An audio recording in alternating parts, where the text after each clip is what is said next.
आपका अनुभव सब बता। महाजन, हाँ वो एक महाजन कभी कभी आते थे। हाँ वहाँ कई वर्ष रहे, बाबा सरकार की तपोभूमि श्री स्वामी मग्नानंद सरस्वती। हाँ उस समय केवल हम 2 लोग ही थे पूरे पूरे बगीचे में, एक पंजीरी बाबा पीछे थे और आगे हम थे। दिन में कभी कोई गंगा स्नान करने आ जाए, 24 घंटे में 2 रोटी और अरहर की दाल, इतना ही भोजन में वहां था ही नहीं कुछ। कभी दूध फल फूल किसी का आना जाना कुछ नहीं। मोटी 2 रोटी, एक पुजारी आते थे किसी गांव से तो वो बना देते थे, तो 2 रोटी और इतनी दाल रख के चले जाते। उन्होंने कहा था 24 घंटे में कभी हम ले लेंगे तो रसोई में रख के चले जाते, बस इतना ही पाना था, 2 रोटी 24। और सांप बिच्छी तो वहां अब पता नहीं है कि नहीं, पीछे ऐसे थे जैसे चीता होते ना, ऐसे हजारों सांप हजारों बिच्छियां। उस समय तो किसी काला जला थाले, रात दिन भजन में। वहां बड़ा तपोभूमि है पर बहुत पावन भूमि है। ऐसे गंगा जी समीप बैठते हैं, रात्रि में जब निकल के बैठे ऐसे सांप जाते थे फन काढ़े हुए। बस ये दृढ़ निश्चय था कि अगर प्रारब्ध में इसको काटना है तो कहीं भी बैठो काट लेगा, अगर प्रारब्ध में नहीं तो नहीं। तो पास से निकल जाते थे, पद्मासन लगाए जैसे बैठे, ऐसे जटाए थी ऐसे डाले रात्रि में। जहाँ पशु के नीचे बैठ करके वो फूस की झोपड़ी बताए थे, वो उसी जगह फिर वो उसका 6 महीने के अंदर हो गया था उसका। जी जी।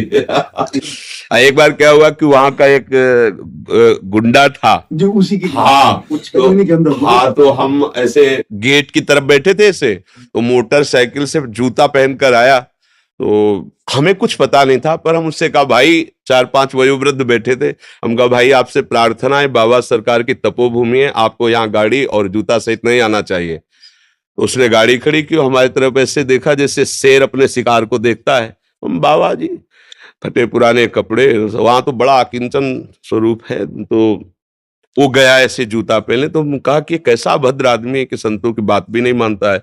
महाराज आप बेकार बोल दिए। तो हम कहा क्यों?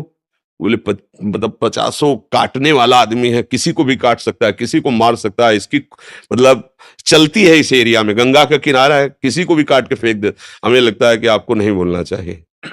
लौट के जब आया तो वो गाड़ी थोड़ी देर स्टार्ट, हम कहा भाई यहाँ स्टार्ट नहीं करना, बाहर जाओ, यहाँ स्टार्ट नहीं होगी। मतलब हम कोई सिद्धि नहीं दिखा रहे थे, हम उसे कह रहे थे कि आप बाहर ले जाओ बाहर।